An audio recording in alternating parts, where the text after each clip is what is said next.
გადავიდეთ ახლა უკვე სანამ გადავალთ წესრიგის საკითხებზე, პოლიტიკურ განცხადებებზე. ირაკლი კირცხალია, ლევან მაჭავარიანი.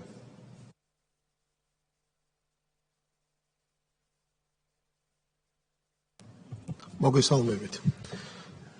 პირველ რიგში მინდა შევუერთდე მილოცვას, ბატონო შალვა, როგორც დაიწყეთ თქვენ დღევანდელი სტომა და დარწმუნებული ვარ, დღეს თითოეული გამოსვლელი მილოცვი დაიწყებს, იმიტომ რომ მისალოცია რეალურად. მისალოცია ჩვენი ქვეყნისთვის. კიდევ ერთი ძალიან მთავარი და მნიშვნელოვანი გამარჯვება. მინდა მადლობა გადაუხადო იმ 1,100,000-ზე მეტ ჩვენ სამომრჩეველს, ქართველ პატრიოტს, რომელმაც კიდევ ერთხელ ძალიან მკაფიოდ და ნათლად დააფიქსირა თავისი ქართული და ეროვნული პოზიცია ამ არჩევნებზე და რეალურად დადო და ესე ვთქვათ ის უპრეცედენტო შედეგი, რომელიც მართლა რთულია მოიძებნოს სოფლიოში, სადაც ერთი წლის თავზე შეიძლება განმეორდეს საპარლამენტო არჩევნების შედეგი ადგილობრივი თვითმმართველობის არჩევნებზე, ასე რომ ნამდვილად ულოცავ მთელს ქვეყანას. არ შემიძლია არ გამოვეხმაურო, მეგობრებო, გუშინდელ ვიზიტს საგარეო საქმეთა მინისტრის ფინეთის ქალბატონის, რომელიც თავის მანდატის მიწურულს, ეუთოს თავმჯდომარის მანდატი მაქვს მხედველობაში, ჩამოვიდა კონკრეტული მისიით. ჩამოვიდა კონკრეტული მისიით, რა მისიის შესრულების მცდელობაც ჰქონდა და დარწმუნებული ვარ, ძალიან წარმატებით უპატაკებს ამ ვიზიტის დამკვეთს ალბათონ კალას ვიზიტის შედეგებს და რუსთაველზე სეირნობის შედეგებს. ძალიან კარგად ვნახეთ ასევე საზოგადოებამ საგარეო საქმეთა სამინისტროში ბრიფინგი, შემდეგ კითხვა-პასუხის რეჟიმი და ქალბატონი თურმე შეშფოთებულია. ესე იგი ჩვენი შემზღუდავი კანონებით, როგორც ღიმილის მომგვრელია. აქედან უსვავ კითხვას, რომელი კანონით არის შეშფოთებული? შემთხვევით გამჭვირვალეობის კანონით ხო არ არის შეშფოთებული? ან ეგრეთ წოდებული LGBT თემის პროპაგანდის შემზღუდავი კანონით ხო არ არის შეშფოთებული? ისეთი კანონებით ხო არ არის შეშფოთებული, რომელი კანონებიც მოქმედებს ყველა დემოკრატიულ და სუვერენულ ქვეყანაში? ისეთი კანონებით ხო არ არის შეშფოთებული, რომელი კანონიც ემსახურება ნებისმიერი თავმოყარე ქვეყნის უსაფრთხოებას და სუვერენიტეტს, ხო? როდემდე უნდა გაგრძელდეს ეს ყველაფერი, ხო? როდემდე უნდა გაგრძელდეს ეს უტიფრობა? ეს ერთი და როდემდე უნდა უმტკიცონ საზოგადოებას, რომ ის, რაც თავიანთ ქვეყნებში თურმე ესე ვთქვათ მნიშვნელოვანი აუცილებელია და საჭიროა დემოკრატიისთვის, თურმე ამის უფლება ჩვენ არ გვაქვს, ხო? როგორი ხელის გულზია ყველაფერი, მეგობრებო, როგორ ხელის გულზია ის ბინძური მცდელობა, აღსრულების იმ ბინძური სცენარისა, რომელსაც ხედავთ ჩვენ ქვეყანაში. როგორ კიდევ ერთხელ ვიხილეთ გუშინ პირდაპირი მტკიცებულება მხარდაჭერისა, იმ პირდაპირი მნიშვნელობით ექსტრემიზმის, რასაც უკვე ბოლო წლებია ჩვენი საზოგადოება ადევნებს თვალყურს. კიდევ ერთხელ ყველაზე მთავარი შეკითხვა, რომელიც გვიშთება ჩვენ პოლიტიკურ გუნდს, საზოგადოებას, ჩვენი ქვეყნის უმრავლესობას, რომ როდემდე უნდა გაგრძელდეს, მეგობრებო, ამ ევრობიუროკრატებს მიმართავ, თქვენივე ხელით ძირის თხრა იმ ფასეულობების, იმ ევროპული ფასეულობების და იმ ღირებულებების, ისი სახელითაც გვესაუბრებით, ხო ჩვენ? როდემდე უნდა გაგრძელდეს ეს ყველაფერი? როდემდე უნდა გააგრძელოთ ის დესტრუქცია, როდემდე უნდა გააგრძელოთ ის შეურაცხყოფა ჩვენი საზოგადოების და სუვერენული ქვეყნის, რასაც თქვენ ესე უტიფრად ახორციელებთ. პასუხი არის ძალიან მარტივი და პასუხი გაგცათ თქვენ საზოგადოებამ და დამერწმუნეთ მოგიწევთ ამ პასუხთან შეგვეუბა. აბსოლუტურად სულ ყველას მოგიწევთ, იმიტომ რომ გახსოვდეთ. აი ამ ტრიბუნიდან გეუბნებით. ჩვენი ქვეყნის სახელით, ჩვენი ქვეყნის უმრავლესობის სახელით, რომ მიუხედავად ამ თქვენი უამრავი ბინძური მცდელობისა, ჩვენი ქვეყნის შვილები არასდროს იტყვიან პირველ რიგში უარს თავის ღირსებაზე, არასდროს იტყვიან უარს თავის იდენტობაზე, არასდროს იტყვიან უარს იმ სუვერენიტეტზე, იმ თავისუფლებაზე, რომელსაც ასე იცავენ და ასე იცავდნენ საუკუნეების მანძილზე და რომლისგანაც სამწუხაროდ დღევანდელი აი ეს თქვენი სახით ამ ევრობიუროკრატიის და deep state-ის მიერ ხელდასმული ეგრეთ წოდებული პოლიტიკოსები ხართ სრულიად დაცლილი. დიდი მადლობა ყურადღებისთვის. ლევან მაჭავარიანი, ეკა სეფაშვილი. მოგესალმებით მეგობრებო, პირველ რიგში მინდა მოგილოცოთ გუშინ განგრძობადი ოკუპაციის საქმეზე გავიმარჯვეთ, კიდევ მორიგი გამარჯვება იყო საქართველოსი რუსეთის წინააღმდეგ სტრასბურგის სასამართლოში და ასობით მილიონი ევროს გადახდა დაეკისრა რუსეთს. მანამ და კიდევ შევახსენებ ჩვენ საზოგადოებას, რომ ჩვენ გვაქვს ორი ძალიან მნიშვნელოვანი პროცესი მოგებული. ერთი ჰააგაში, სადაც ჩვენ ჩავუხსენით ყველანაირი რისკი და ბრალდება ჩვენ გმირ სამხედროებს, როდესაც ნაციონალურმა მოძრაობამ რეზოლუციაზე ხელმოწერით მათ დააბრალა ომის დანაშაულების ჩადენა და ყველანაირი პასუხისმგებლობა ოკუპანტებზე გადავიდა. მას შემდეგ ჩვენ მოვიგეთ სტრასბურგის სასამართლოს, სადაც ჩვენ დავარქვით რუსეთს ოკუპანტ. და ამ ყველაფრის ფონზე კიდე ჩვენ გვესაუბრებიან რაღაცა რუსული საქმის კეთებაზე და როდესაც ვკითხულობთ, რომ ერთი მაგალითი გითხარით, რა გააკეთა ქართულმა ოცნებამ რუსული საქმე, ან რითი გაზარდა რუსეთის გავლენები საქართველოში, ფიზიკურად პასუხი არ არსებობს. თუმცა ეს არც უნდა გაგვიკვირდეს იქიდან გამომდინარე, რომ ამერიკის შეერთებული შტატების პრეზიდენტის წინააღმდეგაც ანალოგიური თემა ტრიალებდა და კარგად ვიცით ეს Russian Gate-ის სახელწოდებით გამოძიება რომ არის დაწყებული, ვინაიდან 2016 წელს მთელი სისტემა იყო ჩართული იმაში, რომ ბატონი ტრამპისთვის მიეკერებინათ ზუსტად ანალოგიური იარლიტი. ეხლა მე მინდა ძალიან დიდი მადლობა გადაუხადო ჩვენ მხარდამჭერებს და შევაჯამო ორივე არჩევნები, 24 წლის და 25 წლის არჩევნები. 2024 წლის არჩევნებზე ჩვენმა მოსახლეობამ სასწაული ერთობა დაანახა, როგორც ქვეყნის შიგნით, ისე ქვეყნის გარეთ. და საიდან გამომდინარეობდა ეს ყველაფერი? მას შემდეგ, რაც უკრაინაში ომი დაიწყო ჩვენზე თავდასხმები, იქიდან გამომდინარე, რომ მეორე ფრონტი არ გავხსენით. კიდევ ერთხელ ყველას შევახსენებ, რომ უკრაინისთვის გავაკეთეთ აბსოლუტურად ყველაფერი, ჰუმანიტარული დახმარებით დაწყებული, შევიფარეთ 30,000-მდე უკრაინელი, დაუნიშნეთ სოციალური დახმარებები, ბავშვებს გაუხსენით სასწავლებლები. ამ ყველაფრის ფონზე მაინც გვეუბნებოდნენ, რომ რაღაცა რუსეთის მხარეს იჭერთო, რაც გასაოცარი არის. და იმასაც ყველას შევახსენებ, თუ როგორი წნეხის ქვეშ ვიყავით, რომ რუსეთისთვის უნდა დაგვეწესებინათ თურმე სანქციები, ჩამოგვეგრია ჩვენი ეკონომიკა და იმ წელს ევროკავშირმა ივაჭრა 250 მილიარდზე მეტი რუსეთთან. ასევე ჩვენ გვეუბნებოდნენ, რატომ არ ვაგზავნიდით მებრძოლებით სავსე ჩარტერულ რეისს, როდესაც ყველა დიდი ქვეყანა პირიქით მოუწოდებდა თავის მოქალაქეებს, რომ თავი შეეკავებინათ, ვინაიდან ეს პირდაპირ ესკალაცია იყო. შესაბამისად, 2024 წელს ეს ერთობა გამოიწვია ზუსტად ამან, რომ ქართველმა ხალხმა გაიაზრა, რომ ეს იყო ფიზიკური და სულიერი გადარჩენის არჩევნები. და ჩვენმა მოქალაქეებმა კარგად გაიაზრეს, რომ შვიდობის და სტაბილურობის ერთადერთი გარანტორი ამ ქვეყანაში არის სწორედ ქართული ოცნება. ამის შემდეგ გრძელდება პროცესები იმგვარად, რომ ევრობიუროკრატები გვადანაშაულებენ ჩვენ რაღაცა გამოგონილ თემებში აბსოლუტურად უაპელაციოდ, აღქმებზე დაყრდნობით და ამბობენ, რომ საქართველოში არის დემოკრატიული უკუსვლა, როდესაც ევროკომისიის ანგარიში გამოქვეყნდა სულ რამდენიმე კვირის წინ, რომელიც ფაქტებს ეფუძნება და რომელიც კონკრეტულ მოცემულობას ეფუძნება, საქართველოს დაასახელეს ტოპ 20 ქვეყანაში შემდეგი მიმართულებებით. კანონის უზენაესობა და სასამართლო, დემოკრატიული გარდაქმნის პროგრესი, მიმზიდველი გარემო ინვესტორებისთვის, ეფექტური და შორსმჭრეტელი მთავრობა, ძლიერი სახელმწიფო ინსტიტუტები, დანაშაულის კონტროლის ეფექტურობა.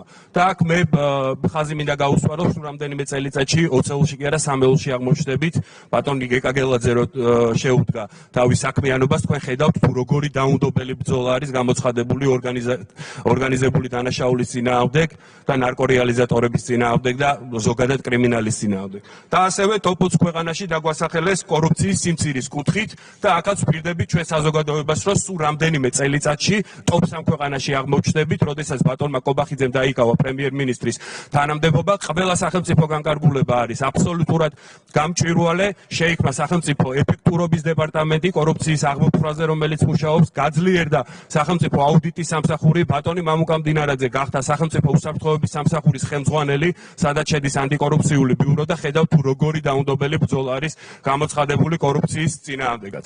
ამ არჩევნების წინ ჩვენ დაგვიყენეს ორი ულტიმატუმი, რომ თურმე უნდა გაგვეწვია ორი კანონი. ერთი, რომელიც ემსახურება ჩვენი ქვეყნის უსაფრთხოებას, ეს არის გამჭვირვალობის უმარტივესი კანონი და თურმე გაუმჭვირვალე უნდა იყოს ის თანხები, რაც ერიცხებათ ლომჯარიას, გიგაურს და შეგახსენებთ, რომ 1 ოქტომბრიდან ამოქმედდა გაცილებით მკაცრი ფორმით ეს კანონი დიდ ბრიტანეთში. ხოლო მას შემდეგ რაც ჩვენ მივიღეთ, მიიღო საფრანგეთმა, კანადამ და კიდე სხვა მრავალმა ქვეყანამ. ხოლო მეორე ულტიმატუმი იყო, რომ თურმე უნდა გაგვეცვია ის კანონი, რაზეც მთელი ერი ვთანხმდებით, რომ არის უმნიშვნელოვანესი ანტი-LGBT პროპაგანდა კანონი, არასრულწლოვანთა ინტერესების დაცვის კანონი და აქაც რაღაცას ნარატივი წამოვიდა ის იმგვარი, რომ თითქოს ქართული ოცნების რაღაცა მოგონილი თემა არის, რომ მესაფრთხეები არსებობს სოფლიოში. მაშინ, როდესაც სულ რამდენიმე დღის წინ ევროკომისიის მიერ იქნა დაინიცირებული LGBTQ თანასწორობის სტრატეგია 26-30 წლებისთვის, რომელიც ითვალისწინებს იმასაც მათ შორის, რომ არასრულწლოვან ბავშვებს ეკრებათ სქესის გადაკეთების უფლება მშობლების ნებართვის გარეშე. შესაბამისად, ყველა აღვიქვავთ, თუ როგორი საფრთხე არის ეს ყველაფერი დღეს მსოფლიოსთვის.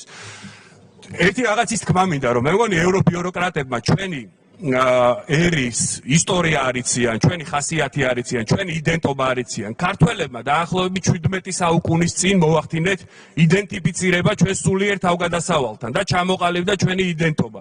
ეს არის ჩვენი მამული, ჩვენი ენა და ჩვენი სარწმუნოება. და ჩვენ ამას კბილებით ვიცავთ. ეს ჩვენ სისხლში არის, ეს ჩვენ ძვლებში არის და ეს ჩვენი გენეტიკური კოდის განუყოფელი ნაწილი არის. ხოლო ქართველების ხასიათი და როლი ჩვენმა ისტორიამ ჩამოაყალიბა და კარგად გადახედოთ ჩვენ ისტორიას. 3000 წლოვანი უწყვეტი გენის ერი ვართ. ჩვენი ხასიათი არის მებრძოლი ხასიათი. ჩვენი როლი არის ბრძოლა თავისუფლებისთვის და დამოუკიდებლობისთვის. სწორედ ამან გამოიწვია ის, რომ ზუსტად იგივე ერთობა იყო ამ არჩევნების წინაც. სწორედ ამან გამოიწვია ის, რომ 1,100,000-ზე მეტი მხარდამჭერი მოვიდა თვითმმართველობის არჩევნებზე და დაგვიჭირა მხარი. ვინაიდან მათ ხმა მიცეს საქართველოს. ქართული ოცნებისთვის მიცემული ხმა ნიშნავს, რომ ხმა მიცე საქართველოს დამოუკიდებლობას და საქართველოს სუვერენიტეტს. ხმა მიცე მშვიდობას საქართველოში. ხმა მიცე ჩვენი იდენტობის, ჩვენი ტრადიციების, ჩვენი კულტურის შენარჩუნებას და გამყარებას. და მაქედან გამომდინარე, ჩემო ძვირფასო თანამემამულეებო, ჩემო პატრიოტებო, გპირდებით, სანამ ესე გვერდში გვედგებით, ხომ? გამორიცხულია, რომ ჩვენ ერთ ადგილზე გავჩერდეთ. არც ერთი ნაბიჯი მარჯვნივ, არც ერთი ნაბიჯი მარცხნივ და მით უმეტეს არც ერთი ნაბიჯი უკან. მარტო წინ, უფრო დამოუკიდებლები, უფრო სუვერენულები და უფრო წარმატებულები. გაუმარჯოს საქართველოს და უფალი იყოს ჩვენი სამშობლოს ფარველი. ერიკა სეფაშვილი, ირაკლი ქადაგიშვილი. მოგესალმებით. დღეს შეუძლებელია კიდევ ერთხელ არ გამოვეხმაუროთ იმ უტიფრობას, რაც საქართველოში ადგილი ჰქონდა ფინეთის საგარეო საქმეთა მინისტრის სტუმრობისას. ჩვენ ვნახეთ, რომ საქართველოს შიდა სამართლის ყოველგვარი წესების დაცვით და ასევე საერთაშორისო სამართლის ყოველგვარი ნორმების დარღვევით ქალბატონი მივიდა მიტინგზე და მხარი დაუჭირა სახელმწიფოს ძალადობრივი მეთოდებით შეცვლის მსურველთა იმ 10-ოდე ადამიანს, რომელიც ყოველგვარი კანონების დარღვევით კეტავენ რუსთაველს და ვითომ და პროტესტს გამოხატავენ და რის პროტესტს გამოხატავენ აბსოლუტურად გაუგებარია.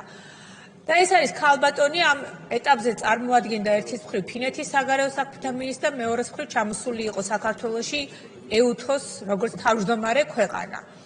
და ვიხილეთ წინადღით მისი პრესკონფერენცია, სადაც მსგავსი არაფერი არ თქმულა მის მხრიდან, მსგავსი განცხადებას არ ქონდა ადგილი და უცებ საღამოს მეორე დღეს ვიხილეთ ესეთი გაუგონარი ხარდაჭერა იმ ძალადობისა, რომელსაც მთელ სოფლიოში ყველა გმობს და სულ რაღაც რამდენიმე დღის წინ ისევ EUTHO-ს ერთ-ერთმა წარმომადგენელმა საჯარო განცხადებაში დაგმო ის ძალადობრივი მიტინგი და შეკრება, რომელიც საქართველოში განვითარდა 4 ოქტომბერს.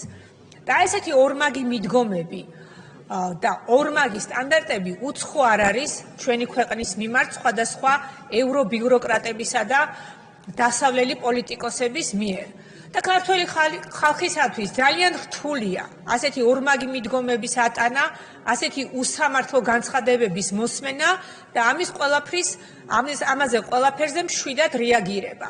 და სრულიად არ არის გასაკვირი, რომ ბოლო პერიოდში ევროკავშირში ინტეგრაციის მიმართ ნდობა რამდენიმე პროცენტით შემცირდა. სწორედ ესეთი დამოკიდებულებები ამცირებს საქართველოში ევროინტეგრაციისადმი და ევროპული ფასეულობისადმი ნდობას, რაც კარგი სულაც არ არის და მწუხარებით აღნიშნავ ამ ფაქტს. წარმოუდგენელია და ძალიან დიდი სირცხვილია ევროპული დემოკრატიისათვის ევროკომისიის პრეს-სპიკერის განცხადება იმასთან დაკავშირებით უпростоრად მოწოდება, როდესაც იგი მოუწოდებდა ხალხს 4 ოქტომბრის ეგრეთ წოდებული ვითომ და მშვიდობიან ამბოხში მონაწილეობის მიღებისათვის. მიუღებელია ევროპული სამართლისათვის იმ ზოგიერთი ევრობიუროკრატის განცხადება, რომელიც მოითხოვს საქართველოს ხელისუფლების დასჯას იმ დემოკრატიის შექმნისათვის, რომელიც თვით ევროკავშირის მიერ აღიარებული და შეფასებულია როგორც ერთ-ერთი მოწინავე. შეფასებულია იმ დონეზე, რომელიც დონითაც იგი წინ უსწრის ევროკავშირის წევრ ქვეყნებსაც კი. ასევე მიუღებელია და საერთაშორისო სამართლის ყოველგვარი ნორმების დარღვევა ზოგიერთი პარლამენტარის მუქარა საქართველოს ხელისუფლების მიმართ და სპეკულირება უვიზო მიმოსვლის შეჩერებით. უვიზო მიმოსვლა ეს ემყარება ობიექტურ კრიტერიუმებს და პირველ რიგში ეს არის იმისათვის შემოღებული ეს კრიტერიუმი, რომ ევროკავშირის სივრცე დაიცვას არალეგალური მიგრაციისაგან, რასაც საქართველო წარმატებით ართმევს თავს. და ამ ბოლო პერიოდში იმის ცდილობა, რომ ამ უვიზო მიმოსვლას რაღაცა პოლიტიკური მდგენელი დაუმატოს, სწორედ ნიშნავს იმას, რომ უსამართლო პოლიტიკური მიდგომების გამოყენებას აპირებენ მომავალში, რასაც არც ქართველი ხალხი მოითმეს და მე დარწმუნებული ვარ, არც ევროპელი ხალხები მიიღებენ ასე მარტივად, ასეთ უსამართლო გადაწყვეტილებას. ძალიან ხშირად ვისმენთ სხვადასხვა ხმამაღალ პოლიტიკურ განცხადებებში საზღვარგარეთიდან, რომ საქართველოში დემოკრატიის უკუსვლა, რომ საქართველოს ვითომ და შეაჩერა ევროინტეგრაციის პროცესი და ამ ბოლო პერიოდში ჩვენ ვისმენთ ორ ძირითად მოთხოვნას. პირველი ეს არის გამჭვირვალობის კანონის უკან გაწვევა და მეორე ოჯახური ღირებულებების კანონის უკან გაწვევა. ანუ გამჭვირვალობის კანონი არ უნდათ სწორედ იმ ძალებს, რომლებთაც საქართველოში შავი ფულით და ფარული მეთოდებით სურთ საქართველოს ხელისუფლების ძალისმიერი მეთოდებით შეცვლა. და საინტერესოა ხა ევროკავშირი აი ამ ძალების კარნახით და მათი დავალების შესაბამისად მოქმედებს თუ ჯერ კიდევ არსებობს ევროკავშირში საღიაზრი და ჭეშმარიტად ევროპული ფასეულობების დამცველი პოლიტიკოსები, რომლებიც ამ ყველაფერს წინააღმდეგებია. და მეორე ოჯახური ღირებულებების კანონი. ევროკავშირი შეიქმნა და განმტკიცდა და განვითარდა სწორედ ქრისტიანული ფასეულობების ირგვლივ. და ეხლა როგორც ხედავთ, ევროკავშირში სწორედ ამ ქრისტიანულ ღირებულებების დაცვის საფრთხე წარმოიშვა, როდესაც მიიღეს სტრატეგია LGBT თემის რაღაცა უფლებების გამტკიცებისა და ვინც აი ამ სტრატეგიას არ შეასრულებს ჯეროვან დონეზე, მათთვის გარკვეული ფინანსური სანქციების დაწესების შესახებ. მე ყველა შევახსენებ, რომ საქართველოში ეროვნული, ქრისტიანული, ოჯახური ღირებულებების დაცვას ბოლო 1 წლის განმავლობაში ქართულმა ხალხმა ორჯერ მისცა ხმა. ერთი 2024 წლის საპარლამენტო არჩევნებზე და მეორე 2025 წლის მუნიციპალურ არჩევნებზე. ანუ ეს არის ის ფასეულობები, რასაც მხარს უჭერს ქართველი ხალხი. და ძალიან სამწუხაროა, როდესაც ევროკავშირის მხრიდან ასეთ მცდარ ღირებულებებზე დამყარებული სტრატეგიების გატარების ცდილობებს ხედავთ, როგორც თვით ევროკავშირში, ასევე საქართველოში. თუმცა მე მაინც ოპტიმისტურად ვარ განწყობილი და მჯერა, რომ ის საერთო ღირებულებები, ის საერთო ფასეულობები, რომელსაც ემყარება ცივილური სამყარო, ევროკავშირის ქვეყნები და რა თქმა უნდა საქართველოს და ის ღირებულებები, როგორიც არის ადამიანის უფლებები, ტოლერანტობა, გამოხატვის თავისუფლება, სამართლიანობა, ურთიერთპატივისცემა, ურთიერთდობა და პოზიტიური ურთიერთდამოკიდებულება მაინც იტყვის თავის სიტყვას და მსოფლიოც, ევროკავშირიც და საქართველოც დაუბრუნდება სწორედ ამ ფასეულობების დაცვისაკენ მიმართულ განვითარებას და აი ამ ფასეულობების დაცვისათვის არც საქართველო დაისჯება, არც ქართველი ხალხი და არც რომელიმე სხვა ქვეყანა. მადლობთ. მადლობთ. ირაკლი ქადაგიშვილი, ნიკა სამხარაძე. მოგესალმებით კიდევ ერთხელ კოლეგებო, მივესალმები საზოგადოებას. 4 ოქტომბრის არჩევნები, ეს იყო თვითმმართველობის არჩევნები, სადაც ქვეყანამ აირჩია თავისი ხელისუფლება, თვითმმართველობის ხელისუფლება, რომელსაც პირდაპირი უშუალო კავშირი გააჩნია თითოეულ მოქალაქესთან. 64-ვე მუნიციპალიტეტში ქართულმა ოცნებამ დამაჯერებელი გამარჯვება მოიპოვა და ეს რა თქმა უნდა განსაკუთრებული პასუხისგებლობის ასე ვთქვათ ქვეშ აყენებს ქართული ოცნების ხელისუფლებას. ერთი რამ უნდა ითქვას, რომ თვითმმართველობა დღეს არის განვითარების საკმაოდ მაღალ ეტაპზე, რომელიც არა მარტო უფლებამოსილებების გაფართოებით არის ასე ვთქვათ გამორჩეული, არამედ მნიშვნელოვნად მოხდა თვითმმართველობის მათ შორის ეკონომიკური და ფინანსური შესაძლებლობების გაზრდა, რაც გამოწვეულია რა თქმა უნდა ქვეყანაში საერთო ეკონომიკური ზრდის ტემპის ზრდით. აქედან გამომდინარე ჩვენ ვფიქრობთ, რომ ის მონაპოვარი და ის გაკეთებული საქმეები, რომელიც თვითმმართველობებში ჩვენ დღეს უკვე გვაქვს, ეს ეხება როგორც საგზაო ინფრასტრუქტურის მოწესრიგებას, ეს ეხება წყლის პროექტების განხორციელებას, მყარი ნარჩენების გატანას და მართვას, მუნიციპალური ტრანსპორტის აქტიურ ასე ვთქვათ დანერგვას მუნიციპალიტეტებში და ფაქტობრივად სოფლებშიც უკვე მუნიციპალური ტრანსპორტი მოძრაობს. ეს ეხება რა თქმა უნდა სკოლამდე ასაღზრდელი დაწესებულებების, საბავშვო ბაღების, შემდგომ ასე ვთქვათ მშენებლობებს და კაპიტალურ რეკონსტრუქციას, სადაც აღსაზრდელებს სრულფასოვანი კვება და სხვა პირობები აქვს შექმნილი. ეს ეხება აგრეთვე რა თქმა უნდა სასკოლო ინფრასტრუქტურის ძირფესვიან განახლებას.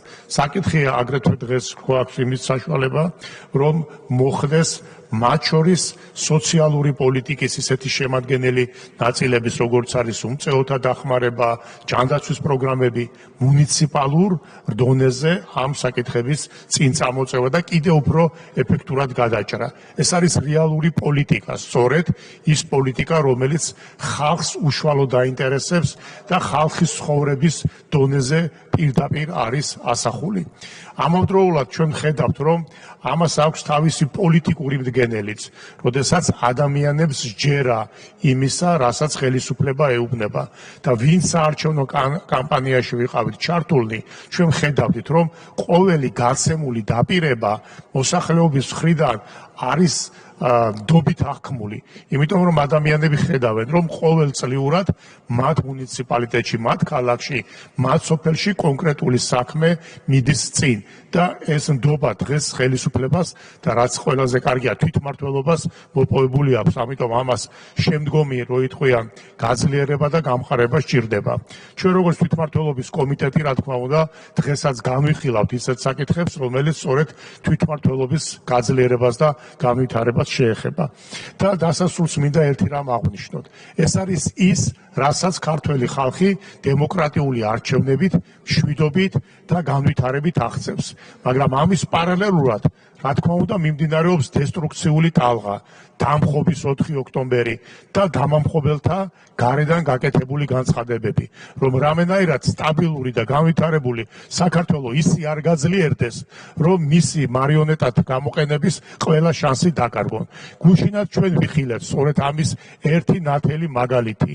თუ როგორ უნდა დადგე გზის გადაკვეთის მიტინგზე და მხარი დაუჭირო ამ უკანონობას, მხარი დაუჭირო ფაქტობრივად 4 ოქტომბრის შემოქმედს და აი ამ ნაწილს და არაფერი არ თქვა როგორც OBS-ის ხელმძღვანელმა იმ სადამკვირვებლო მისიის შედეგებზე, რომელმაც 2024 წლის საპარლამენტო არჩევნები შეაფასა დადებითად და არაფერი არ თქვა იმ არჩევნებზე, სადაც ქართველი ხალხი 1,400,000 ქართველი გამოვიდა და მხარი დაუჭირა დემოკრატიას და განვითარებას, მაგრამ ილაპარაკო იმ 50-ოდე ადამიანის ხარდასაჭერად, რომელსაც რეალურად სწორედ დესტრუქციის, სწორედ ქვეყნის განვითარების, შეფერხების და დაპირისპირების ამოცანა აქვს წინ.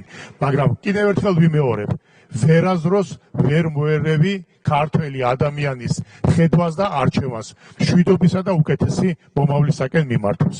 დიდი მადლობა. მადლობს ბატონო ირაკლი. ნიკა სამხარაძე მოემზადება ლადო ბოჟაძე. მოგესალმებით კოლეგებო. პირველ რიგში მინდა მიულოცო ყველა ახალარჩეულ მერს და საკრებულოს წევრს არჩევნებში გამარჯვება და მინდა მოგილოცოთ თქვენს შარშანდელი შედეგის გამეორება, რაც ნამდვილად არ იყო მარტივი იმის გათვალისწინებით, რომ ადგილობრივი არჩევნები ყოველთვის ხასიათდება ნაკლები ამორჩევლის მოსვლით საარჩევნო ყუთებთან, ვიდრე საპარლამენტო არჩევნები.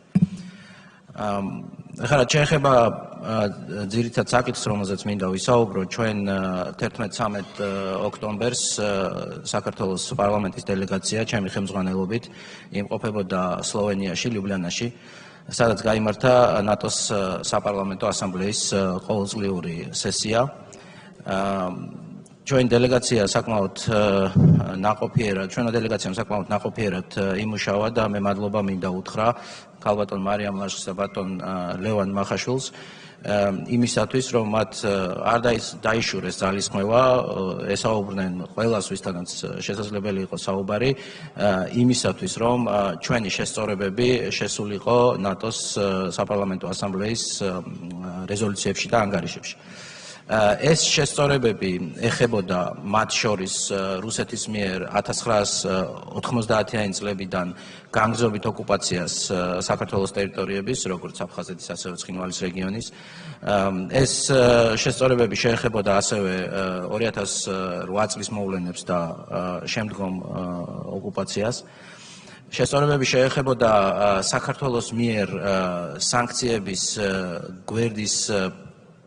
გვერდის ავლის შესახებ ჩანაწერებს, სადაც ჩაიწერა, რომ საქართველო აჩვენებს ერთგულებას იმ პროცესების მიმართ, რომელიც მიმართულია, რომ საქართველოს ტერიტორია არ იქნას გამოყენებული რუსეთისთვის დაკისრებული სანქციების გვერდისავლისათვის და მნიშვნელოვანია, რომ ეს ჩანაწერი ნატოს საპარლამენტო ასამბლეამ მიიღო. ასევე გაბათილებული იყო ის, ასე ვთქვათ, მოსაზრებები, რომელიც საქართველოს ჩინეთის ურთიერთობებს ერთგვარად ნეგატიურ ჭრილში წარმოადგენდა და როგორც ასე ვთქვათ საფრთხეს და ასევე ძალიან ბევრი არასწორი ფაქტობრივი შეცდომები იყო ამ ტექსტში.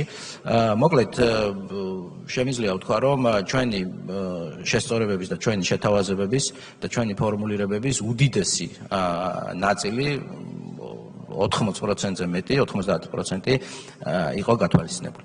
ასევე ამ ასამბლეაზე მიიღეს გადაწყვეტილება, რომ ნატოს არაწევრი ქვეყნებისთვის შეექმნათ რამდენიმე კატეგორია, პარტნიორობის კატეგორია და საქართველო მოხვდა უმაღლეს კატეგორიაში, რა თქმა უნდა, ეს არის ყოვლისმომცველი უსაფრთხოების პარტნიორობა და უბრალოდ წარმოადგენა, რომ გქონდეთ, ვინ არის საქართველოსთან ერთად ამ კატეგორიაში, საქართველოს პარლამენტთან ერთად, ეს არის უკრაინის რადა, ეს არის შვეიცარიის პარლამენტი, ეს არის ავსტრიის პარლამენტი, ეს არის ბოსნიის პარლამენტი, მოგესალმებით ბოსნიას, უკრაინა და საქართველო არიან კანდიდატები წევრობისა. აქედან გამომდინარე, ეს ახალი კატეგორიზაცია ჩვენ მოგცემს საშუალებას, რომ უფრო ნაყოფიერად ვიმუშაოთ საპარლამენტო ასამბლეაში, მოგეხსენებათ, რომ იმის გამო, რომ ჩვენ ნატოს წევრები არა ვართ, რა თქმა უნდა, კონკრეტული შეზღუდვები გვაქვს, ვერ მონაწილეობთ კენჭისყრებში, არ გვაქვს მიწმის უფლება და ასე შემდეგ. თუმცა მნიშვნელოვანი საპარლამენტო პლატფორმაა.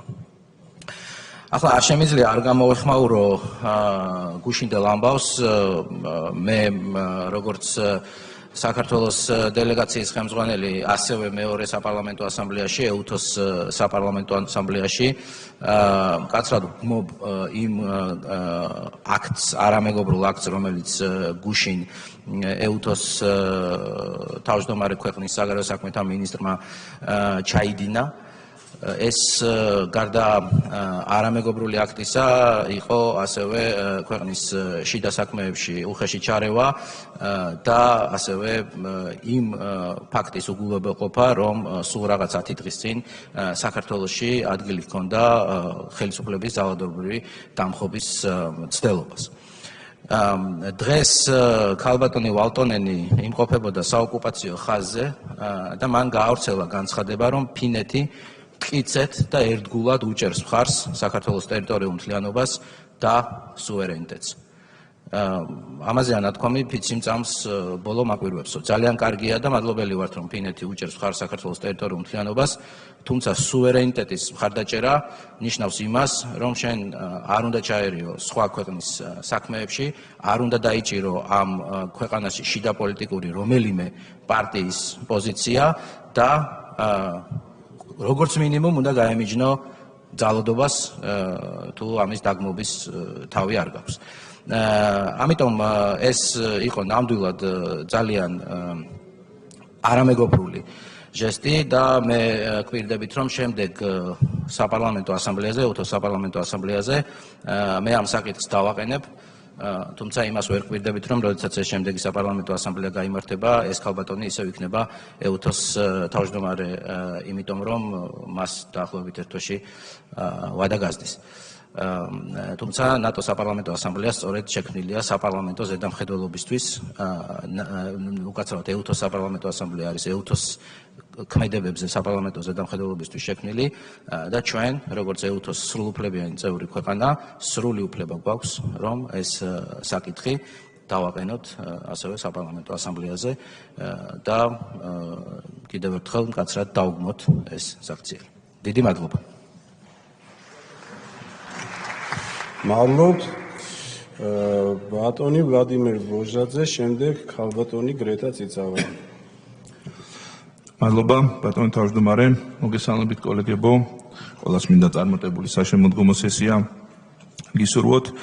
პირველ რიგში მინდა მიულოცოთ ჩვენს ქვეყანას, არაგვის სასამართლოს კიდევ ერთი გადაწყვეტილება, კიდევ ერთი გამარჯვება ჩვენი ქვეყნის რუსეთზე და ყველა საჯარო მოხელეს მინდა მადლობა გადაუხადო, ვინც ამ პროცესში ჩართულები იყვნენ. რა თქმა უნდა, მინდა მიულოცოთ ჩვენს ქვეყანას წარმატებულად ჩატარებული არჩევნები, წარმატებულად ჩატარებული თვითმმართველობის არჩევნები, რომელიც იცით თქვენ რომ ტექნიკურად ერთ-ერთი ყველაზე რთული არჩევნებია და მადლობა გადაუხადოს საარჩევნო ადმინისტრაციას უმაღლეს დონეზე ორგანიზებული საარჩევნო პროცესისთვის. თუმცა განსაკუთრებული მადლობა მინდა გადაუხადო ჩვენი ქვეყნის 1,438,116 მოქალაქეს იმ ადამიანებს ამორჩევლებს, რომლებიც მოვიდნენ უშუალოდ კეჭისყრის დღეს, მონაწილეობა მიიღეს არჩევნებში და საკუთარი ძალაუფლება, რომელიც სწორედ 12 საათის განმავლობაში ამორჩევლისთვის ძალაუფლების დაბრუნებით გამოიხატება, კიდევ ერთხელ დაუბრუნეს კონკრეტულ პოლიტიკურ პარტიებს, რომლებსაც სანდეთ საკუთარი მუნიციპალიტეტის ბედი და არჩევნებში მონაწილეობა არის სწორედ მთავარი დემოკრატიის მანიშნებელი. რაც შეეხება ეს იყო სწორედ 4 ოქტომბრის დღის ნათელი მხარე, რაც შეეხება 4 ოქტომბრის ბნელი მხარე, რომელიც ასევე მინდა ვახსენოთ. თქვენ იცით რომ რადიკალურმა ოპოზიციამ გარდა იმისა, რომ არ მიიღეს არჩევნებში მონაწილეობა, აუგრძალეს საკუთარ მხარდამჭერებს გამოეყენებინათ კონსტიტუციური უფლება და არ მისულიყვნენ არჩევნებზე და ადამიანები აიძულეს სახლში დარჩენილიყვნენ და მონაწილეობა მიიღოთ არა დემოკრატიულ პროცესში და არჩევნებში, არამედ მოუწოდეს მოსულიყვნენ იმავე დღეს, სწორედ 4 ოქტომბერს 4 საათზე უკვე არადემოკრატიული პროცესის ეგრეთ წოდებული მშვიდობიანი დამხობის და სახელმწიფო გადატრიალებისას. ჩვენ ყველა კარგად ვნახეთ, როგორ განვითარდა იმ საღამოს მოვლენები და მადლობა მინდა გადაუხადო შინაგან საქმეთა სამინისტროს სახელმწიფო უსაფრთხოების სამსახურს, რომ ის გეგმა, რომელიც ისახავდა ქვეყანაში არეულობას, დესტაბილიზაციას, სახელმწიფო გადატრიალებას, როგორც ჩანს მე ის მცხეთაში აღმოჩენილი იარაღი შეიძლება თავისუფლების მოედანზე აღმოჩენილი იყო, ის ასაფეთქებელი, რომელიც უკრაინელმა მეგობრებმა გამოგვიგზავნეს მე სადმე სახელმწიფო შენობასთან ახლოს აფეთქებული იყო. მადლობა რომ ეს ყველაფერი ასე არ დასრულდა, თუმცა როგორც ჩანს, ასეთი შემთხვევაში ჩვენ გვექნებოდა არა მხოლოდ სამოქალაქო დაპირისპირების საფრთხე, მეორე ფრონტის გახსნის საფრთხე, კიდევ უფრო მეტი ტერიტორიების დაკარგვის საფრთხე, არამედ მათ შორის იმ ორი უმთავრესი მოთხოვნის შესრულება, რომელიც ჩვენ მივიღეთ ევროკავშირისგან, წერილობით, ერთი იქნებოდა გამჭვირვალობის კანონმდებლობის გაუქმება და მეორე ოჯახური ღირებულებების შესახებ კანონის გაუქმება, რადგან როგორც ჩანს, ეს კანონია ვერ მოდიოდა და ვერც მოდის იმ სტრატეგიასთან, რომელიც ევროკომისიამ უკვე მიიღო და რომელიც იცით რომ სავალდებულო იქნება როგორც წევრი სახელმწიფოების, ასევე კანდიდატი სახელმწიფოებისთვის, ასე რომ 4 ოქტომბერს ჩვენმა ქვეყანამ ძალიან დიდი საფრთხე აიცილა, თუმცა ის რომ ეს საფრთხე რეალურია და ქვეყანაში გადატრიალების გეგმა კვლავ არსებობს, ამას ადასტურებს იმავე დღეს სულ რამოდენიმე წუთში გაკეთებული სხვადასხვა ევროპარლამენტარების განცხადებები, გამოქვეყნებული პოსტები და ასე შემდეგ და სამწუხაროდ ასეთი გეგმა კიდევ ჩანს და როგორც ჩანს ახალი თარიღიც უახლოეს პერიოდში იქნება ხელახლა გაცხადებული. ამის დასტურია მათ შორის რა თქმა უნდა ქალბატონი ელინას ყოფნა უკანონოდ გადაკეტილ ცარიელ რუსთაველზე საკუთარ ელჩთან ერთად, რაც კიდევ ერთი იყო არადიპლომატიური ნაბიჯი და მეორეს ქვეყნის შიდა საქმეებში ჩარევა და უდიდესი უპაციცონლობა ჩვენი ქვეყნის სუვერენიტეტის მიმართ. მინდა ვკითხო ქალბატონ ელინას, იგივე ნაბიჯი რო გადაედგა გერმანიაში, საფრანგეთში, ესპანეთში, სხვა ევროკავშირის წევრ სახელმწიფოებში, რა რეაქცია ექნებოდა იქაურ სახელმწიფოებს და მინდა პრემიერ პრემიის მადლობა გადაუხადო ინგლისური საქციელისთვის, რასაც მასთან შეხვედრის გაუქმება ქვია. აქვე მინდა მოვუწოდო ქალბატონ ნელინას და საქართველოს შიდა და გარე მტრებს, რომლებსაც არ ასვენებთ დღედაღამ ფიქრი იმაზე, რატომ არის ჩვენს ქვეყანაში მშვიდობა, სტაბილურობა, რატომ აგრძელებს ქვეყანა წესვლას და განვითარებას, რომ საქართველოსთან დაკავშირებული გადაწყვეტილები მიღებული იქნება მხოლოდ საქართველოში. რომ საქართველოს ბედი გადაწყდება მხოლოდ მისი აღმატებულება ქართული ხალხის გადაწყვეტილებით, საქართველოს ხელისუფლების ბედი გადაწყდება მისი აღმატებულება საქართველოს ამორჩევლების გადაწყვეტილებით და რაც ყველაზე მთავარია, საქართველოს ბედი აღარასოდეს აღარ გადაწყდება ქუჩაში და ეს გადაწყვეტილება კიდევ ერთხელ დაადასტურა საქართველოს მოქალაქეებმა 4 ოქტომბრის არჩევნებს. მე მინდა ჩვენს ქვეყანას მშვიდობა და წარმატებები ვსურვო და ჩვენს კოლეგებს კიდევ ერთხელ წარმატებული სასესიო კვირა. მადლობა. მადლობთ. ქალბატონი გრეტა წიწავა. შემდეგ ირაკლი ზარქუა.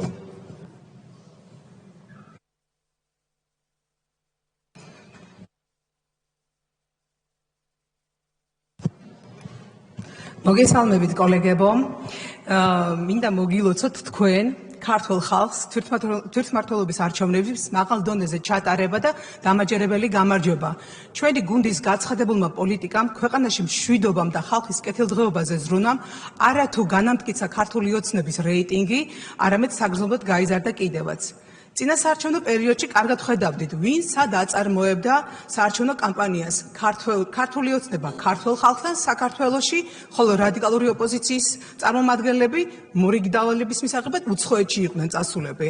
შედეგმაც არ დააყოვნა. 4 ოქტომბერს დაწყებული არჩევნები 4 ოქტომბერს დასრულდა. 64 მუნიციპალიტეტში ქართული ოცნების, გამარჯვების და რადიკალური ოპოზიციის დამარცხებით. ვისაც გეგონათ 4 ოქტომბერს საღამო ჟამს ჩვენ სხვაგან ვიქნებოდით, მინდა დაგასევდიანოთ. დღეს 15 ოქტომბერია. საქართველოს პრემიერ-მინისტრი ირაკლი კობახიძეა, პარლამენტის თავმჯდომარე შალვა პაპუაშვილი, ხოლო საქართველოს პრეზიდენტი მიხეილ ყაველაშვილი და ჩვენც აქ ვართ საქართველოს პარლამენტში. ყველამ კარგად დავინახეთ, ვისაც დანახვა უნდა შინ და გარეთ. ხალხმა ქართული ინტერესების გამტარებელ ქართულ ოცნებას უპრეცედენტო მხარდაჭერა გამოუცხადა, ხოლო მილევად რეჟიმში მყოფ რადიკალურ ოპოზიციას მწარე განაჩენი გამოუტანა, რაც საკრებულოებში მათი წარმომადგენლების კანტიკუნტობაში გამოიხატება. ასეთია იმ პარტიების ბედი, რომლებიც თავად ვერ წყვეტენ და უცხოეთიდან კარნახობენ თუ რა უნდა გააკეთონ ზოგადად. გვახსოვს საპარლამენტო არჩევნების დროს მიუთითეს, არ შეხვიდეთ პარლამენტში. იმის არჩევნების დაკავშირებით არგუმენტი არცერთს არ ქონდა, შავი ლაქა სად იყო. თუმცა საარჩევნო პროცესთან ოპოზიციის წარმომადგენლებიც იყვნენ საარჩევნო პროცესში ჩართულები, როგორც კომისიებში, ასევე დამკვირვებლად. მაგრამ ბოლოს და ბოლოს ვერაფერი რო ვერ თქვეს, საარჩევნო სისტემაში მელანს მიადგნენ, შენ იყავი შავიო და მისი დამონათება დაიწყეს. და როცა დადგა ჟამი თვითმმართველობის არჩევნებისა, გარე უფროსებმა ხელოვნურ სუნთქვაზე მყოფ ურეიტინგო ოპოზიციას ისევ მიუთითეს, გაიყავით და ნაწილმა მიიღეთ არჩევნებში მონაწილეობაო. არჩევნებმიმდევრები დაფაცურდნენ, ბევრი იწვალეს თუ ცოტა, მოაკოწიწეს კანდიდატები, ყველგან ვერ შეძლეს რა თქმა უნდა და დაარეგისტრეს CSGO-ში, სწორედ იმ CSGO-ში, სადაც ბოლო წლების განმავლობაში ტარდება არჩევნები და მაღალი თანამედროვე სტანდარტით ატარებს ეს CSGO არჩევნებს. მთელი ეს პერიოდი ხალხს რადიკალური ოპოზიციის წარმომადგენლების მხრიდან მათ მედიაში თუ საჯარო გამოსვლებში გვესმოდა გადატრიალება, აჯანყება, დამხობა და ამ ყველაფრის ცდილობაც ვიხილეთ კიდევაც. თუმცა ჩვენმა სამართალდამცავი სტრუქტურის წარმომადგენლებმა ეს ყველაფერი კანონის ფარგლებში, რა თქმა უნდა, გაუმკლავდნენ და მე მინდა მადლობა გადაუხადო მათ მაღალი პროფესიონალიზმისთვის. და მინდა ასევე მადლობა უთხრა, იმიტომ რომ იყო ძალიან ხილული და უხილავი საფრთხეები ჩვენს ქვეყანასთან მიმართებაში. სამწუხაროდ, მთელი ეს პროცესები ევროპული ბიუროკრატიის ზოგიერთი წარმომადგენლის მხრიდან იყო წახალისებული და მხარდაჭერილი. პოლიციელების დაწვა, შენობების დაზიანება, მოლოტოვის კოქტეილი კი ქვეყნის ამოსურნეების სიმბოლოდ იქცა. საინტერესოა მათ ქვეყანაში პარლამენტის სასახლეში შტურმი და პრეზიდენტის სასახლეში შეჭრა როგორ შეფასდება და კანონი რას ამბობს. თუ იტყვიან ღობე თავად დაესხა თავსო. ჩვენ პატარა ქვეყანა ვართ, ამაყი და ჩვენი სიმტკიცე ჩვენი სამშობლოს სიყვარულია. ქვეყნის ინტერესების დაცვა, სამშობლოს გამთლიანება და ხალხის კეთილდღეობაზე ზრუნვა ჩვენი გუნდის მისიაა. და აქვე მინდა გამოვიყენოს შესაძლებლობა და ჩვენს კოლეგას დავით კოდუას მიულოცო ზუგდიდის მერად არჩევა. წარმატებები ვსურვო და მადლობა ზუგდიდს და ზუგდიდელებს ასეთი მხარდაჭერისთვის. მადლობთ ბატონი ირაკლი ზარქუა, შემდეგ გიორგი ჩაკვეტაძე და ამით განცხადებები დასრულდება. მოგესალმებით, მეც მინდა მადლობა უთხრა ქართულ ხალხს დობისთვის 64 მუნიციპალიტეტში, მათ შორის წალენჯიხაში გაიმარჯვა მართლობა პარტიამ 75%-ზე მეტი ავიღეთ და მე მინდა კიდევ ერთხელ ჩემს წალენჯიხელებს მადლობა უთხრა ამ დობისთვის. თქვენ იცით 2021-ში გაუგებრობა იყო ის. გაუგებარი ექსპერიმენტი 4 წლიანი, სადაც კოალიციური ეგრეთ წოდებული მართლობა ჩამოყალიბდა წალენჯიხაში. კიდევ ერთხელ ამბობ, მერი რომელიც აერჩია მაშინ ჩემმა წალენჯიხელებმა აერჩიეს გიორგი ხარჩილ, ძალიან კარგი ადამიანი იყო, მას უყვარდა წალენჯიხა, უბრალოდ ცუდ წრეში მოხვდა, ცუდ გარემოში და მის შემდეგ, როცა ის ტრაგიკულად აღესრულა, ამის შემდეგ უკვე თავიდან ბოლომდე ჩამოიშალა წალენჯიხის თვითმმართველობა, მათი გახსოვთ თქვენ დანაპირები, რომ ამბობდნენ, რომ თავისუფლების კუნძული თურმე იქ კამპუსები უნდა წაიღოთ ფილიალებს, უნივერსიტეტების, კოკაკოლას ფილიალი უნდა გაეხსნა, გვარამია გვეუბნებოდა, რომ იმის რა ქვია, მთავარი არხის და ფორმულას ფილიალები უნდა გახსნილიყო. არაფერი, გასაბერი აუზი დაგვიდგა ხაზარაძემ. ეგ აგვიშენა და ზაფხულობით, ზამთრობით კეცავს ისე მიაქვს უკან თუ სადმე არ ვიცით. ერთი სიტყვით ეს გაუგებრობა დამთავრდა და მათი სიმბოლო, მათი მუშაობის ის იყო, რომ თვეზე მეტია ცენტრალური შუქნიშანი არ მუშაობს და დღესაც გაჩერებულია. აი ეს არის მათი მუშაობა. მე მინდა ეს წარსულია არ მაინტერესებს უკვე მომავალზე ვართ აქცენტირებული. მე მინდა მადლობა უთხრა ინფრასტრუქტურის მინისტრს ბატონ რეზისოხაძეს, რომელიც ადგილზე ჩამოვიდა, გაეცნო და ის ცენტრალური ხელისუფლების პროექტები რაც იყო მყისიერად დავიწყეთ. ერთი ქუჩა, მეორე ქუჩა, ჯგალში, ჩემ ჯგალელებს კიდევ ერთხელ დიდი მადლობა დობისთვის, წყლის პროექტირების ნაწილი სრულდება და შემდეგ გამოცხადდება სამშენებლო ასე ვთქვათ სამუშაოებზე ტენდერი, პირველი საშუალო სკოლის პროექტირებაზე დამთავრდა უკვე ეს ტენდერი და გარკვეული მუშაობის შემდეგ უკვე სამშენებლო ტენდერი გვექნება. ასევე მინდა მადლობა უთხრა იუსტიციის მინისტრს პაატას ალიას, რომელიც პროექტით ჩამოვიდა წალენჯიხაში და მომავალ წელს ჩემ წალენჯიხას ექნება იუსტიციის სახლი. 500-ზე მეტი სერვისი და ეს ბუნებრივია ძალიან მნიშვნელოვანი იყო ჩემი წალენჯიხელებისთვის. ასევე მინდა მადლობა უთხრა ჯანდაცვის მინისტრს, ბატონ მიხეილ სარჯოლაძეს, რომელიც პირადად ჩამოვიდა პროექტით ხელში, ერთი იყო სოფელ საჩინოში, სადაც ამბულატორია აშენდება და მეორე ქალაქ ჯუარში, ასე რომ მინდა მადლობა უთხრა მას აი ამ გვერდში დგომისთვის და ამ ხალხთან, სადაც ის შეხვდა და ძალიან ისეთი საუბრები ჰქონდა და სწორი მსჯელობა მომავალზე. მე მინდა ასევე ჩემს ფახულანელებს, ჩემს შკვალერებს, მინდა ჩემს ლიის მოსახლეობას უთხრა, რომ იმ სტიქით დაზარალებული რაც არის უბნები თავიდან ბოლომდე გაკეთდება და ამის თქმის საშუალებას მემაძლევს ჩემი რეგიონალური განვითარების მინისტრი ბატონი კახაგულედანის ის სიტყვები, ის გვერდში დგომა, ასე რომ მთავარი რა არის, რატო ვთქვი და რატო ჩამოვყევი თითოეულ სამინისტროს, ვინც იყო ჩართული წინასაარჩევნოდ ყოველ შემთხვევაში ჩვენთან წალენჯიხაში, რომ როცა ის დაენახა ადგილობრივ მოსახლეობრივ გუნდი მუშაობს, გუნდი საქმეს აკეთებს, გარდა სიტყვებისა, ბუნებრივია ნდობა ერთიორად გაიზარდა და მინდა მადლობა უთხრა ამ ნდობისთვის. ჩვენ იმ პირობას, რაც ჩვენ ვთქვით, რომ 4 წელიწადში განსხვავებული სახეშეცვლილი, უფრო განვითარებული, უფრო წარმატებული წალენჯიხა იქნება, ამას ბოლომდე მივიყვან და ზუსტად ამ სიტყვებს ასეთ ამბობ, იმიტომ ვამბობ, რომ ჩვენს უკან მაგარი გუნდი დგას, ძალიან მაგარი სამინისტროები, თავისი კომპეტენტურობით, თავისი შემართებით და რაც მთავარია, ყავს წალენჯიხას მერი გუბასაჯაიას სახით განახლებული საკრებულო, რომელიც ამას ყველაფერს დააგვირგვინებს და ბოლომდე მიიყვანს. კიდევ ერთხელ მადლობა ნდობისთვის. მადლობთ ბატონო ირაკლი. გიორგი ჩაკვეტაძე და ამით განცხადებები დასრულდება. მოგესალმებით ქართული ოცნების თითოეულ მხარდამჭერს ვილოცავ დამაჯერებელ გამარჯვებას 1,106,965. ეს არის ხმების რაოდენობა, რომელიც 4 ოქტომბერს მივიღეთ. მადლობა თითოეულ მათგანს. მადლობა სამართალდამცავ უწყებებს და საარჩევნო ადმინისტრაციას პროცესების კარგად მართვისთვის. უპრეცედენტოა, რომ გავიმეორეთ საპარლამენტო არჩევნების რეზულტატი, უფრო მეტიც გავიმარჯვეთ 64-ვე მუნიციპალიტეტში. ისტორიული შედეგი გვაქვს. თბილისშიც თითოეულ არჩეულ მერს და საკრებულოს წევრს ვილოცავ და ვუსურვებ წარმატებებს, რაც შეეხება 4-ში 4-ს. ხელისუფლების დამხობას აპირებდნენ და თვითონ დაემხნენ. სისხლის სამართლის დანაშაული ჯერ გამოაცხადეს და შემდეგ პირდაპირ ეთერში ჩაიდინეს. ახლა კი გამიჯუნაში ეჯიბრებიან ერთმანეთს. საქმე ისე მიდის, არ გამიკვირდება თინა ბოკუჩავა მიშა ვეღარიცნოს და ლევან სანიკიძემ პაატა ბურჭულაძე. სალომე ზურაბიშვილმა საერთოდ თავისი ყოფილი სასახლე ვეღარიცნო, ადრე უფრო მყარი ღობე იყო. ეს ხალხი არის საქართველოს სირცხვილი. კოლექტიური ნაცმოძრაობა უკვე მხოლოდ ეპითეტი აღარ არის, ეს განაჩენია, როგორ ბედავთ და პრეზიდენტის სასახლის შტურმის შემდეგ კიდევ ხმას იღებთ, როგორ ბედავთ და ჩვენს გმირ პოლიციელებზე თავდასხმის შემდეგ კიდევ რაიმეს ამბობთ, როგორ ბედავთ და სახელმწიფოს მიმართ ამდენი შეურაცხყოფის შემდეგ ისევ პოლიტიკოსებად მოგაქვთ თავი. მაგრამ ეს ყველაფერი ხდება თქვენი საერთაშორისო პატრონების დავალებით. შიდა აგენტურა ახლა მხოლოდ გარე მფარველების ამარაა დარჩენილი.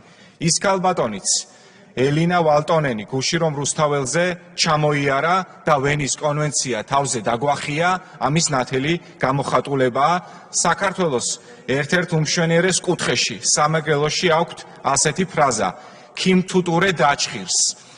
როდესაც ცეცხლს ალი შემოაკლდება, შეშას შეუკეთებენ ხოლმე. ამის მცდელობა იყო ესეც, მეტი არაფერი. ქალბატონო ელინა, ძალიან სამწუხაროა თქვენი გუშინდელი პერფორმანსი, აბა ერთხელ მოიკითხეთ რევანშისტების მიერ დაშავებული პოლიციელები. აბა ერთი სიტყვა მაინც თქვით ძალადობრივი აქციების დასაგმობად, მაგრამ არა.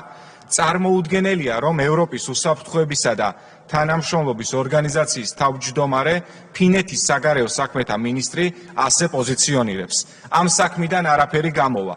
ქართულმა საზოგადოებამ რადიკალებს კიდევ ერთხელ გასცა ღირსეული პასუხი 4 ოქტომბერს. ჯერი კი ახლა ჩვენზეა, წინ საკონსტიტუციო სარჩელია, რომლითაც ყველაფერს თავისი სახელი უნდა დაერქვას. არ დაუშვებთ უმცირესობით ძალადობას უმრავლესობაზე. საქართველოს თითოეულ მოქალაქეს აქვს უფლება იცხოვროს მშვიდობიან, განვითარებულ და წარმატებულ ქვეყანაში. ამისთვის ყველაფერს გავაკეთებ. დიდი მადლობა. მადლობთ. განცხადებები დასრულებულია. ჩვენ შეგვიძლია უკვე გადავიდეთ კანონპროექტების განხილვას.